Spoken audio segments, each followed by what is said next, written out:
I'm back. What's up, everybody? It's good to see you guys. I swear I'm not trying to make a habit of disappearing on you guys. Had a bunch of really messed up things happening, bunch of crazy stuff in the household, absolute mess. I was not doing well for about 2 weeks. So naturally working on these videos and all other obligations besides just feeding myself and going to work were out of the question. Luckily the turmoil's somewhat over, getting back into the swing of things, and boy, do we have some content for you. But before we get started, any of you noticed the sweet merch? How about now? Dude, how sick are these? Absolutely stoked. We also updated the graphic overlays on some of the stuff on the vlog, such as the cards, added some animations, trying to make up for dropping the ball on you guys. We also dropped our first short, so if you haven't seen it yet, I'm gonna link to it in the description. Please go check it out. It's actually pretty sick. My buddy Nick helped me out with it. He's trying to help me find my style and it looks phenomenal. But enough of that, let's get into it.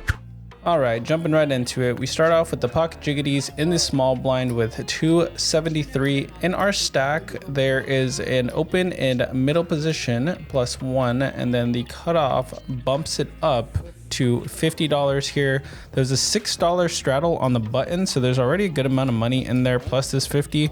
So I decided to just jam here and play for all of it. Yeah, we might only get called by better sometimes, but I didn't think Anthony had that great of a hand. I'm okay just scooping the dead money that's in the middle, and I didn't want to re-raise him for about half of my stack and then fold if an ace, king, or queen hit the board. So let's just get it all in pre. If he has enough to go, he has enough to go. But doesn't look like he does, unfortunately. Anthony didn't have anything. He just wanted you guys to think he did. now I gotta decide if I want to look like a dog.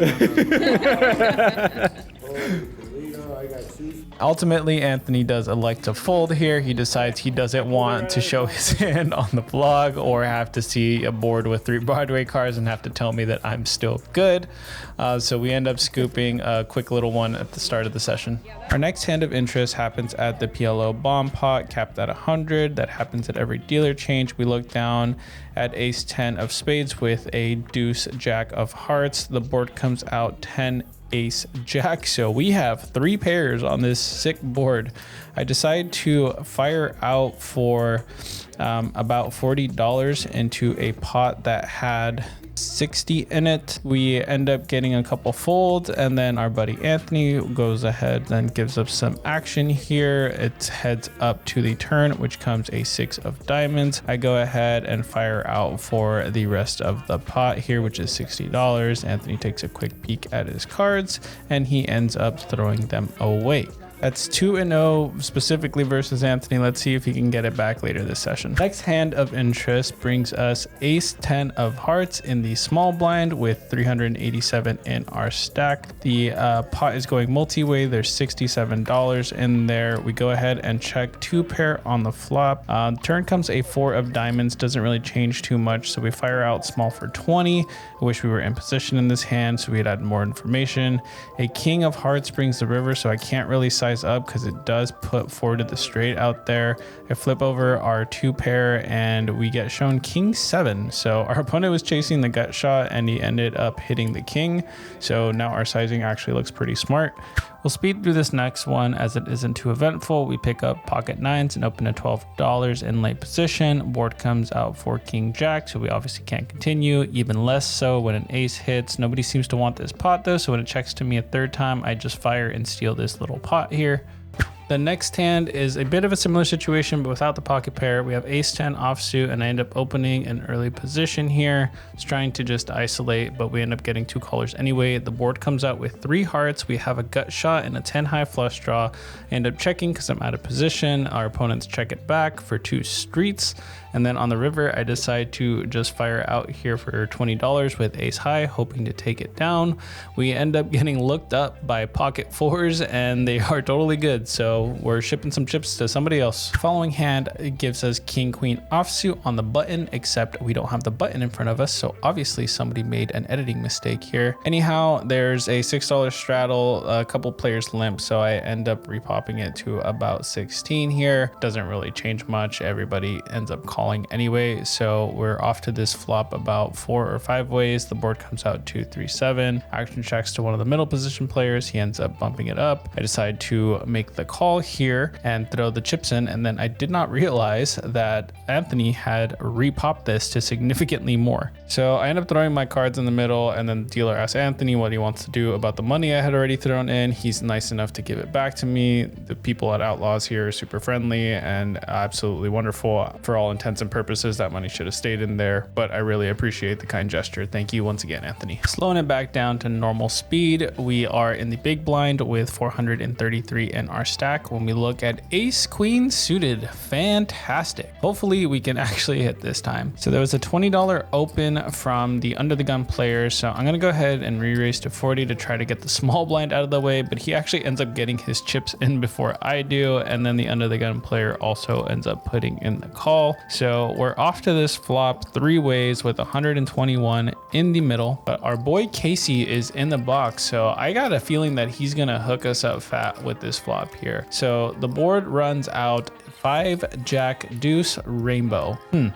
Well, not really what we wanted to see, but mama ain't raised no B. We're gonna go ahead and fire here for $80, and the player to my left gets out before the chips even get in, even though he snapped it off pre-flop. The remaining player goes into the tank, and it looks like we're probably gonna get this one through. If he had the jack, he would have called already, and now he's just gonna throw away any missed Broadway cards or small pocket pairs. The next hand of interest brings us 8-6 offsuit in the small blind. Why is this on the vlog, you might say? Well, because we only paid $3 to see this board and we flop trips. I end up checking the action here, and to music to my ears, an opponent fires out for 20. I end up putting in the call and no more customers come along. A 3 of hearts doesn't change anything on the turn. I fire out for a substantial amount. He shows a deuce, I show an 8. I probably shouldn't have bet the pot, but I was trying to make it seem like I didn't have trips and was just trying to steal it with maybe ace deuce or something. Oh well, didn't work out this time. We're gonna speed through a couple hands here. We call a $15 pre-flop open with ace queen offsuit. We completely miss the board and end up folding to a continuation bet, but that's okay because the next hand brings us pocket sixes on the big blind. There is an open to $20 and we decide to put in the call here. We are out of position going against 2 players here, and the flop brings us 5-5 jack with 2 clubs. For some reason, I decided to get spicy here and fire out for $25, trying to steal this because I don't think our opponents have a 5 or a jack. I mean, a middle position player could easily have a jack here. I don't know why I thought he didn't have a jack. The turn brings a 3 of hearts, so our opponent ends up firing out here for $30 or so, and I just run away with my tail between my legs. The next hand is the PLO Bomb Pot. We look down at ace deuce, jack ace, 2 hearts, 2 clubs here. We end up hitting the board and we have a pair above the board, so I end up leading out here. My Texas Hold'em brain kind of account for the fact that we have a lot more cards, and just having aces in our hands doesn't necessarily mean too much. Although with this board texture, unless somebody has queen jack or a set, I don't expect to be behind a lot of the time. So we end up getting looked up by 2 customers here. A queen comes on the turn, so I am done here. I am gonna just go into check fold mode because we're not beating the queen unless we boat up on the river here, and then it checks all the way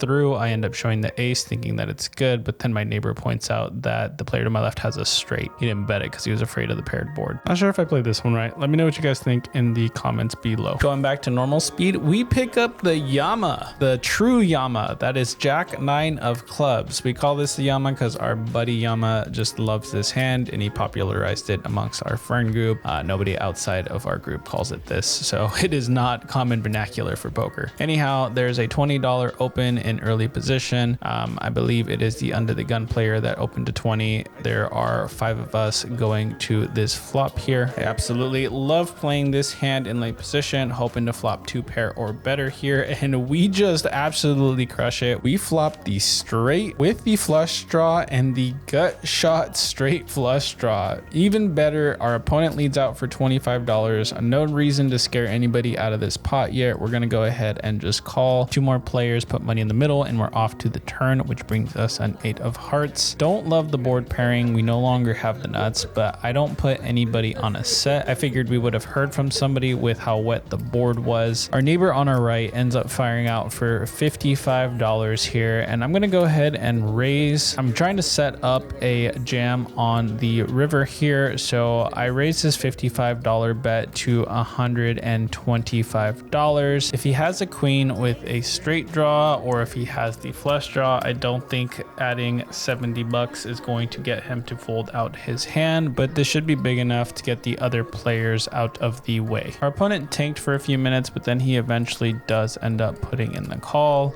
The dealer counts out the chips real quick before throwing out the river, which is a 6 of spades, and our opponent quickly decides to just jam for the rest of it. If he has the boat, he has the boat, so be it, but I can't fold this hand. I think it's too strong in this particular spot. I end up showing the straight. Our opponent shows queen 5 of spades. He mentioned that he didn't think that we had the queen, and he was absolutely right. Unfortunately for Alex, we had much better than the queen, so we scooped this massive $700 pot. Greatly timed as well, because we were planning on getting up pretty soon. Had to go at 5:30, so the last hand of the night happens at 4:40. We have pocket eights and end up calling a $20 pre-flop open. There are 2 Broadway cards on this board, so we get out of the way when somebody bets and decide to just pick up our chips and head over to the cage to cash out our profit for the day.